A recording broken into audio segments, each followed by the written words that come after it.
I have CISOs come and visit me down in Mexico because I love meeting them. I want to hear what the hell you're doing. The reason why they like me, I think, is Mexico maybe. And I think the reason they don't like me is because I tell them the shit they don't want to hear.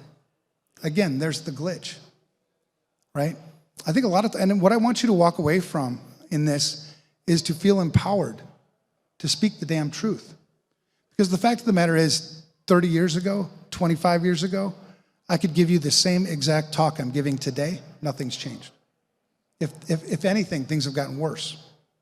And I'll share some more stories on that too. I'll try to get going a little faster. So anyway, 7 questions to ask a CISO. Let's start with 1. Let's simplify this. What the fuck do you do? What do you do? And don't explain it to me like you're talking to another security guy. Explain it like you're talking to my wife. Explain it like you're talking to some guy on the street. Explain it like you're talking to a CEO. And they struggle with this. If we're supposed to be masters of our craft, we should be able to simplify what the fuck we do, I think. So this is what I've surmised on what CISOs do, or what they should do. You consult the business to make good information security risk decisions, and you implement those risk decisions. That's what you do. That's it. 2 things. Do you agree or disagree? And I'm asking not because I'm going to challenge you. I'm asking because I want to know what your perspective is too. It's different. I live in Mexico. We don't do all this political bullshit fighting like you guys do up here. You guys do that a lot. I read the news. It's crazy. All right, so glitches. What are they? Breakdowns. Glitches are something that I've always embraced. I like to break things, not for the sake of breaking things, not so I can show off to my friends on how I broke something, but because I can learn how it works. So I can be better. So I can put myself into a situation where I'm uncomfortable. Comfort's an idol. We weren't built to be comfortable. It doesn't matter if you're in this industry or not. We weren't built to be comfortable. So that's what glitches are. In our assumptions, we're also quick to judge. I don't know you. I'd like to get to know you. That's why when I'm here, I don't know what to say to you. I hardly know you. Come down to Mexico. Let's spend some time together, and then I'll tell you what I think. We only have one rule in Mexico. When people come and visit, it's called the no dickhead rule. We've only had one violator. Out of 250 people, one violator, and he knows who he is. So anyway, because I'll also be honest with you. That's another thing we need more of in this industry, is more truth, more honesty. So what is a glitch? What's a glitch? Anybody have a definition of what a glitch is? Something that's not normal? What's normal? Does anybody even know what normal is? It's so damn subjective. Like what's normal to me ain't normal to you, and vice versa. So we're gonna have to agree at some point. That's why we do frameworks and shit, but nobody knows how to implement them. Sadly, maybe. I don't know, maybe you guys do. Anyway, what's a glitch? It's illusion control. The illusion of control. Is this illusion that you're actually controlling? The thing about security, and I used to preach this all the time, I can't secure the things I can't control. Right? That seems to make logical sense. But the fact of the matter is, things are so complex, I can't control it anyway. So why do I live up to this illusion of control? That's where the glitch is. So instead of trying to go like in control, embrace the illusion. Embrace the surprise, if it is a surprise, of this lack of control. But people don't like this illusion of control. People don't like to be out of control. They don't like glitches. It pisses them off. Nobody likes glitches. Well, I do. Maybe some of you do. But most people, normal people, they don't like glitches. But glitches are not all bad. These are some of the reasons why I love glitches. I like the truth. I don't like working on bullshit. I don't have time to work on bullshit. I'm tired of bullshit. I'm jaded. I've been burned too many times. I've been burnt out too many times. I've been promised things too many times. I don't want it anymore. I want the truth. Glitches reveal the truth, always. They uncover what's really happening. That's right along with the truth. They do break things, but who said it's bad to break things? I don't understand this. How else do you learn how to put it back together again if you didn't break it? Do you guys ever feel uncomfortable breaking shit? maybe in production on a Friday. I've got a story for that too. All right, anyway, these are glitches. They're truth bombs. Again, I embrace the truth. And the truth isn't just my truth, right? I'm gonna get to how you thrive in this like complexity. I have my version of truth. You have your version of truth. You have your version of truth. We all have different perspectives. We have to respect that and understand. If you wanna solve difficult problems, get perspectives. Right? People that aren't like you. People who don't talk like you. People who don't think like you. That's important if you want to solve difficult problems. Glitches expose those things for me. They aren't the enemy. People think they're the enemy.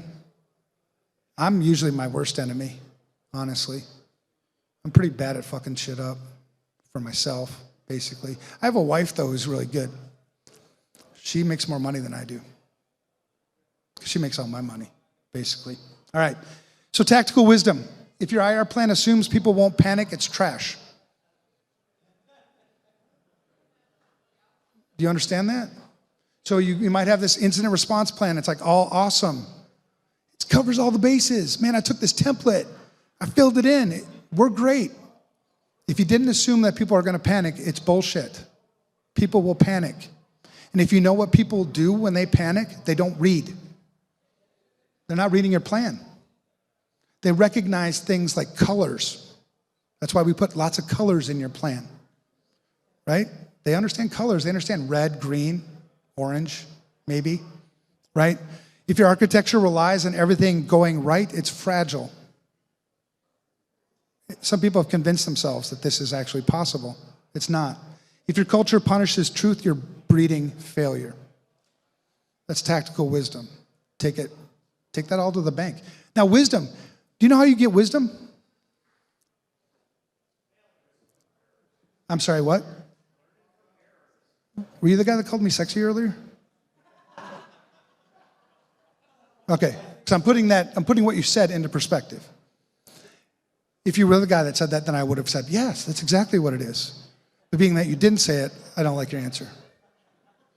No, I'm just kidding. I mean, that is true, but I don't want you to feel bad either. Wisdom. 2 ways. These are the only ways I know. One is experience. The catch here, it's not just any experience. It's experience with pain. You get wisdom through experience with pain. The other way you get wisdom is listen to somebody else who's willing to share it with you. The reason why people like me at this age and where I'm at in my career at 54 years old, I'm not in the greatest of shape. I don't know if you could tell that. A little overweight and all that shit. I am sexy, and so are you. See where we're taking this now? It's now becoming reciprocal. It's now becoming reciprocal. All right. Yeah, so when you move from the age, so a lot of you are younger, I assume. You look like you are. You're still players. I've transitioned from player, like I said, more to coach. So I feel like before I die, I should probably share as much wisdom as I possibly can with you so you don't go through the same fucking pain I did. My dad used to say, he already paid the dumb tax, right? So I already paid it. If you want to pay it yourself, go ahead. It's fun to watch. I have 5 kids. I've seen it. I have one 20-year-old right now. It's like, oh, dumbass. You know, here you go. You already know. If you know my past and you know my history, I had my first felony at the age of 14. It wasn't that exciting. I didn't like kill anybody or anything, but it was still a felony. And then they expunged that, I guess, when you're 18. So that didn't hold me back from jobs, I guess. Yeah, I made a lot of stupid mistakes. So complexity is unavoidable. Chaos, inevitable, but fragility, that's a design. That's a design choice. Don't make the same mistake. All right, so what do you do when everything breaks? I'll give you a couple of stories just from my own. I'm not afraid to share my own glitches. Some of the glitches I caused myself. This one, defense contractor.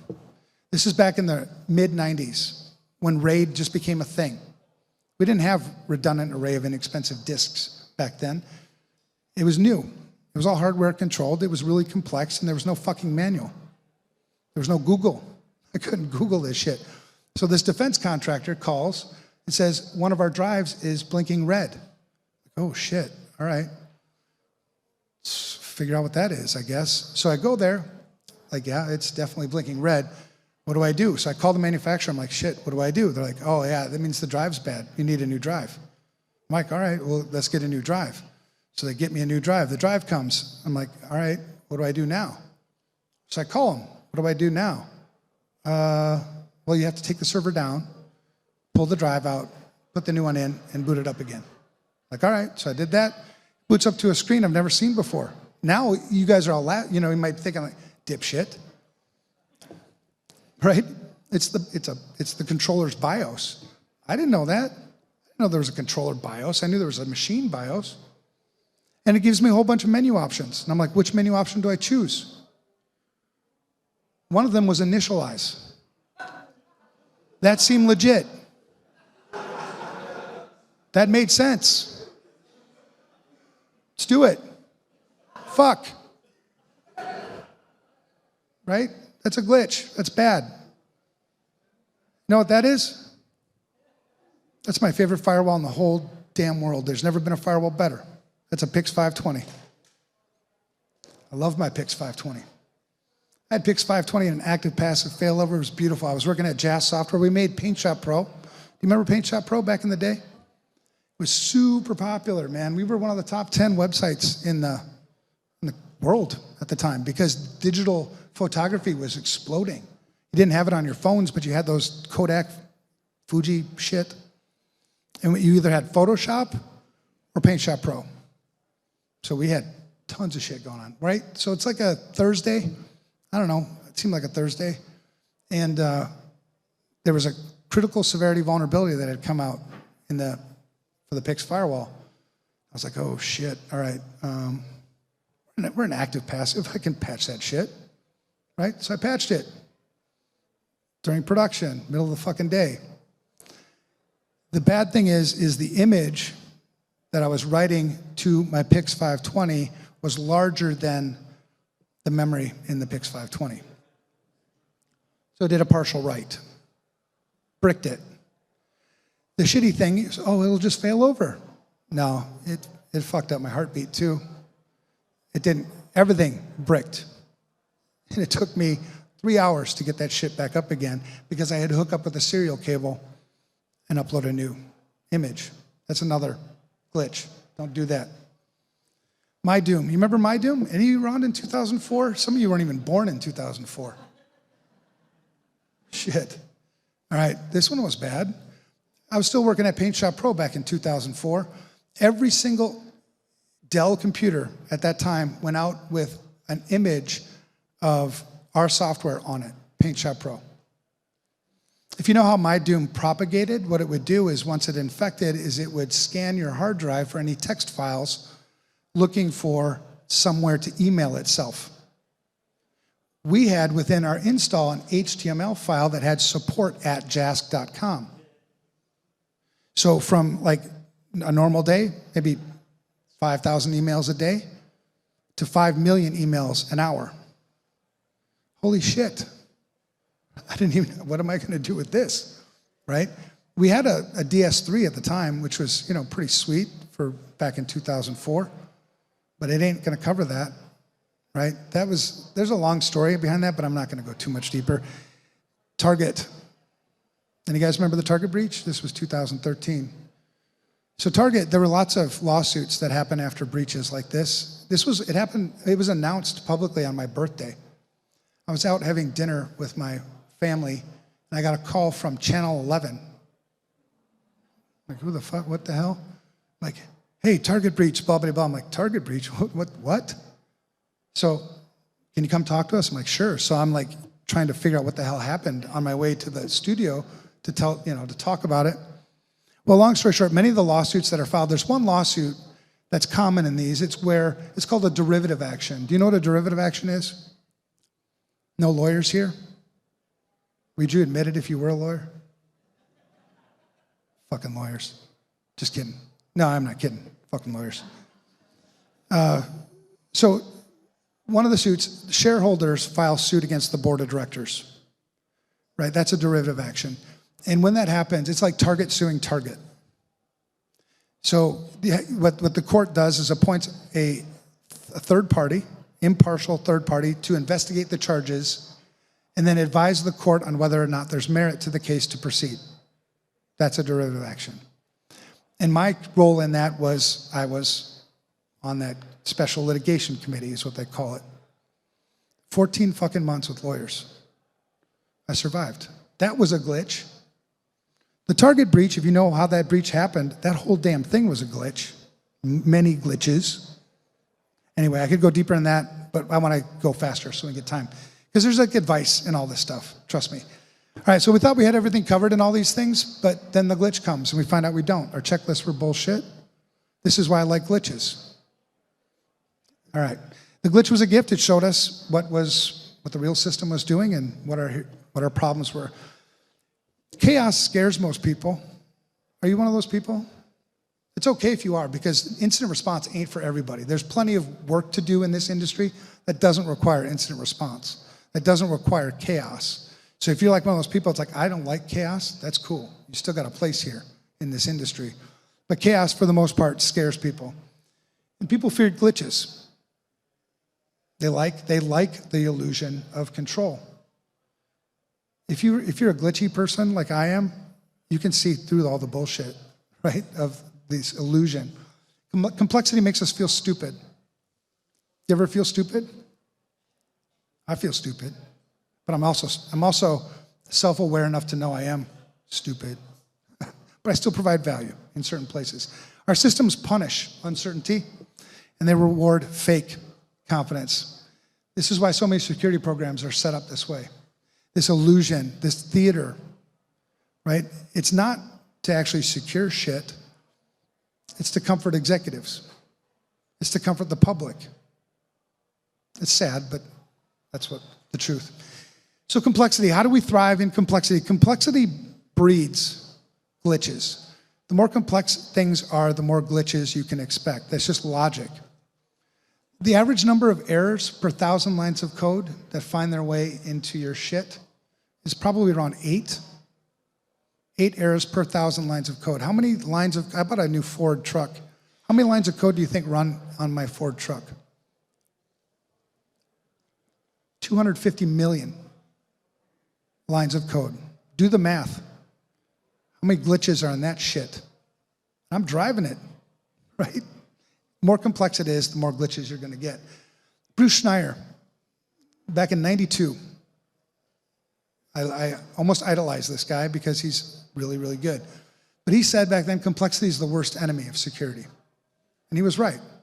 The more complex you make things, the more glitches, the more shit you have to deal with, and the more stupid I think a lot of us feel. But the thing about complex and complicated is they're two different things, because if you want to know how to manage complexity, you have to understand what complexity is. It's different than complicated. Those are two different things. Complicated is linear. You can solve complicated problems. It might be really hard, it might be a lot of work, but that's what complicated is. Complicated, I equate it to like a motor. You can fix that shit. It might be really complicated, a lot of moving parts, but you can fix it. It's linear. You can solve it. There's only one solution with something that's complicated. An airplane, also complicated, but you can solve it. Firewall rules, also complicated, but you can solve it. Imagine what you would do if you actually, I might offend some of you, if you actually used a firewall the way it was supposed to be used. You know how a firewall is supposed to be used? Like I'm a firewall lover. I would make love to my firewall if I could, but I can't because that's really weird. I am a glitch, but fuck, that's even too weird. But ingress and egress, right? I mean, you're not done with the damn installation until you're doing egress filtering as well. Lazy. No, maybe you're lazy. But what I get a lot of times when I tell people that, they're like, well, it's so much work. It's like, I get paid. I get paid a lot. I would do the damn work. Anyway, so complicated, difficult to solve, like a puzzle. One correct solution. Complex, don't try to solve it. You have to solve what you can and adapt to it. That's what complexity is, because it's not linear. There's no solution to a complex environment. And the thing is the longer you kind of live in this sort of ignorance, the more complex things continue to get. So it's like a dog chasing the bus. The bus just keeps getting further and further away from you. At some point, you're going to have to address this. All right. Things that are complex are human behavior. Computers are easy. I mean, shit, they only do what I tell them to do. Right? When there's a glitch in the computer, there's a reason for it. There's a logical reason for it. People, there's no fucking logical reason for it. Why did you do that? I don't know. Why did I do that? I don't know. That's the thing. Computers, binary, right? Very discrete, linear, much easier to solve, actually, versus something that's analog, that's on a wavelength. It's not discrete. It's very difficult. All right, the economy. That's also complex. You can manage it, but you're not going to make it less complex. A large enterprise network with more and more shit. If you don't understand the shit that you already have in your network, why would it make sense for you to put more shit in your network? I don't understand that. Never really made sense to me. I would rather get my hands around some of the complexity before I start adding more shit to it. Information security in a modern organization. It would be nice if it was just computers, but then we got to insert people into it. That's why you won't solve it. That's why the name of the game is not risk elimination. The name of the game is risk management. You can manage something if you understand something. You don't control it, you manage it. Whereas risk elimination. So whenever you get asked by a CEO, hey, Evan, I just want you to keep me out of the news. What do you tell them? I can't keep you out of the fucking news. But what I can do is give you a really good story to tell when you are in the news. Right? That's the difference. All right, complex, dynamic, adaptive, chaotic. Here's a little, what do you call that? Table? Yeah, there's a table just to summarize all that shit. So in information security, complicated problems need engineers. Complex problems need leaders. It's different. You can be both, but you have to know how to lead. You have to know how to learn. You have to know how to make mistakes. Learn from your mistakes. Admit you made mistakes. I hate ego. You get a bunch of security people sitting in a fucking room together. What do? They sit there and posture. I did this, I did that, I hacked an iRobot. I don't give two fucks. I mean, I guess I get it. If you're in your little group, that's cool. But to any outsider who's looking at that, it becomes really intimidating, right? And it's not really all that productive. We need leaders, learners, system thinkers, critical thinkers. People are willing to think outside of the box, solve difficult problems, get inputs. You're not going to do it yourself. That's why you need a leader. I see it the way I see it. I don't know how you see it. I don't know how you see it. I don't know how you see it. I need all of that if I'm going to manage complexity. So thriving, 5 no bullshit principles, if you want them. Core mindset in everything. Simplify what you can. There are always opportunities to simplify shit. Everywhere. Simplify what you can so you can adapt to what you can't. But all that's going to take a lot of understanding, a lot of open-mindedness, a lot of discomfort. It's not for everybody. If it's for you, awesome, let's do it. All right, it's cutting through all the clutter, all that shit like that. Clarifying purpose. So when I say clarifying purpose, I already mentioned what the purpose is. What's the purpose? Why do we do what we do? Does anybody know? Manage risk. Now, even if you're not the person who's advising the company, you're not the CISO. I hear this all the time, too, from people that want to be the CISO. What do you want to be when you grow up? I want to be a CISO. Why the fuck would you want to be a CISO? Seriously, I thought I wanted to be a CISO, and then I became a CISO. I was like, what the fuck? No, this is bullshit. I don't want to do this. I'm going to go start my own consulting company. I'll be a VCISO. So then when, you fire me and it's not that bad, I guess. All right. So the 5 no bullshit principles. Number 1, let go of control. This sounds weird, doesn't it? As a security person, to let go of control. If you're managing complexity, it's not about control. It's about influence. That's the leadership thing, right? So let go of control and manage influence. Trying to control a complex environment just creates more chaos. It makes it worse. Have you ever done this? This sucks. This is what leads to burnout. This is what leads to mental health issues, divorces, alcohol abuse, right? Because you're not being real. So trying to control the complex environment makes it worse. Simplify your priorities. In order for you to understand what your priorities, and I'm an ADHD guy. When you tell an ADHD guy, oh, you need to make priorities, I don't even know what the fuck you're talking about. I know what it is. I just can't do it. That's the ADHD mind. I'm not stupid. I get it. I just can't do it. So I need you. You can do it. So simplify your priorities, right? We can't do everything. So if I were simplifying my priorities in an organization that I was just walking into, if I wanted to figure out what's the current state of security in the state of Minnesota today, that's a very complex environment, is it not? There's a whole bunch of state agencies. I think it's 92 state agencies, executive agencies, 87 counties, 820 cities. I don't know how many K-12 school districts. I don't know how many other municipalities. I'd have to figure out an objective way to measure risk in all those places and boil that up. And then as I made changes to that environment, it would change my risk, right? That's a lot of work. But that would be one of my number 1 priorities, because I don't know if the money I'm spending is making things better or worse. Right? I'm still in a complex environment, but I've set a priority. Number 2, sense before you respond. If you've been in an incident response before, my God, everybody wants to go so fucking fast. Don't. Number 1 rule, if you're going too fast, to document everything, you're going too damn fast. The key is deliberate. Don't waste moves. Be deliberate in your moves. Take time. So sense before you respond. In a swirling mess, reaction without awareness is just noise.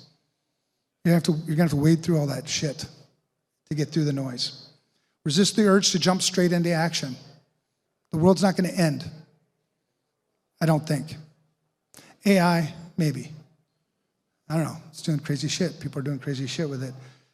Pause to sense what's really happening. Get inputs, make sure you understand what you're doing.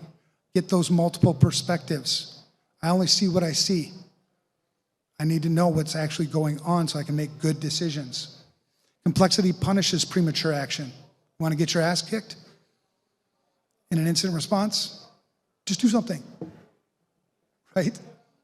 That's where complexity kills you. But there's that urge, right? It's the difference between logic and emotion, right? Emotional people, like, I don't know, have you ever been in an argument with a spouse? And emotions get really high? Have you ever said something you wish you didn't say? That's emotion, right? And then later when logic comes back, you're like, what the fuck? I don't even know what we were arguing about. Build slack into your systems. We spend so much time trying to optimize, narrow things down, make them so fucking tight. You're setting yourself up. You need to build some slack. So you need to step back. Tightly wound systems break. They're more apt to break. So the more tightly you make them, so instead of like, we're gonna super hone in on this one thing, make it as tight as possible, bring them to a baseline of some level of tightness, right? And you'll have that slack. Leave room to breathe. Cut unnecessary rules. Simplify again where you can. This goes for people and systems. Complexity thrives on adaptability, not rigidity. You need to adapt. You're not going to get rid of complexity. The truth is, people continue to adopt new technology faster than our ability to use it responsibly. That is not going to end. People will only change. Any social engineers in here? I've already hit on some pretty cool social engineer tips, right? That emotion thing, that works really nice. Another thing is complexity, overwhelming people, not being adaptable, being able to adapt with the situation. Complexity kills you and all that. If there's no room to fail, it's going to fail. It's still going to fail. Whether you tightened it up or not, it's still going to fail. The thing is when you don't build margin, you don't build slack into the system, it's a catastrophic fail. A much different kind of fail. Sucks. All right, number 4, embrace learning over certainty. What's one thing in this world that you're certain about? Is there something? Because the more I learn, the more I realize I don't know shit. Certainty is comfortable. We all like certainty. I feel good, man. Life is good. And then a hurricane comes and smacks you. I had a category 4 once hit me in Puerto Vallarta. It was the first hurricane I've ever been through. Like, shit, that sucked. But it was good.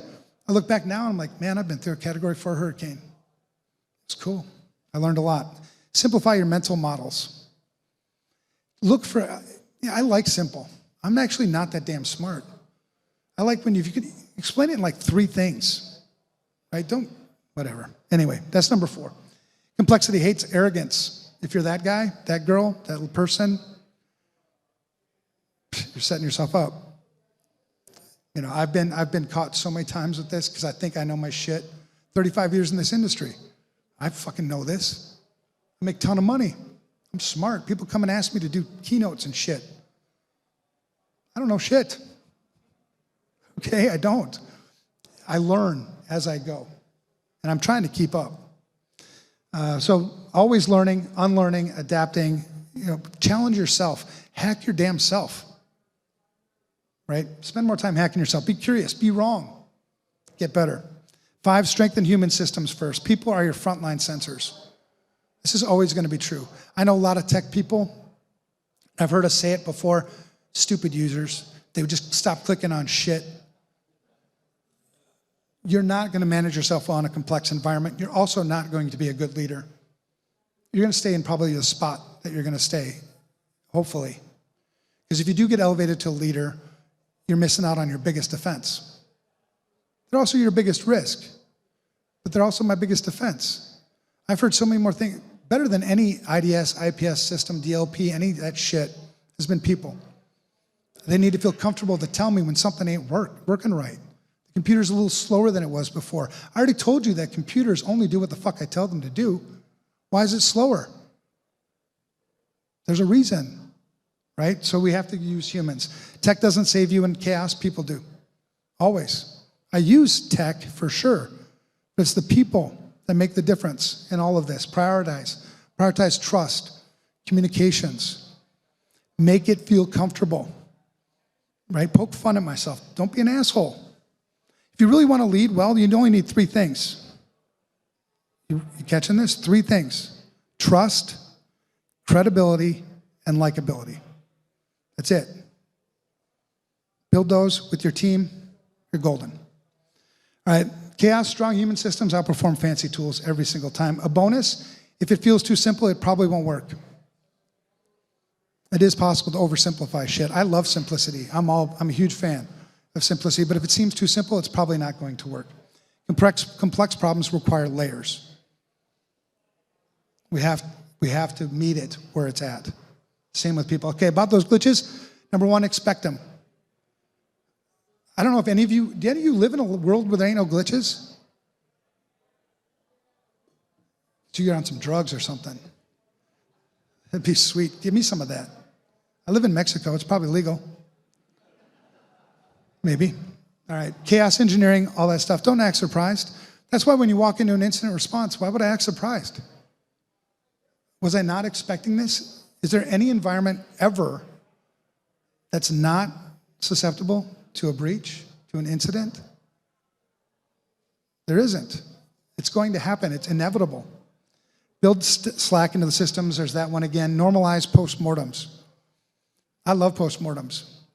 I've seen a lot of really shitty postmortems where everybody's finger pointing. Well, if you would have done this, if you would have done that. My wife does this to me in my postmortems. I tried to win an argument with her once. I even told her I was trying to. It was like a social engineering experiment. I'm like, I've never won a fucking argument with you. This is when I forgot my anniversary, so that's right there. So I tattooed it on myself. And I told her, like, I'm gonna win this one. I got the logic. I'm so fucking ready for this. I still lost. I spent 2 nights in the fucking guest bedroom because I wanted to win that damn argument. Shit. Anyway, that's a bad postmortem. Good postmortems are where people don't feel guilty. People feel like they're empowered, but people walk away feeling better than they were when they walked in the damn room. That's a good postmortem. We learn things. It's got to start with the leader, right? We all make damn mistakes. Train for confusion. Train for it. People are going to be confused. They're supposed to be confused. We don't do tabletop exercises to test the plan. We do tabletop exercises to test the people. The people, right? You're gonna freak out. Some people are gonna freak out. Well, then you're probably not a good person maybe for the IR team. I don't need people that freak out. I need you to keep your cool, that kind of shit. Number 5, build human resilience. That's how you deal with glitches. You wanna win in security? You wanna have a long career in security? I don't know how the hell I got a long career in security. Still trying to figure it out. 35 fucking years. My prostate doesn't work. Why am I thinking about my prostate right now? All right, ADHD, there you go. Another glitch. So you want to win in security, stop trying to win. Start learning faster than the system can collapse.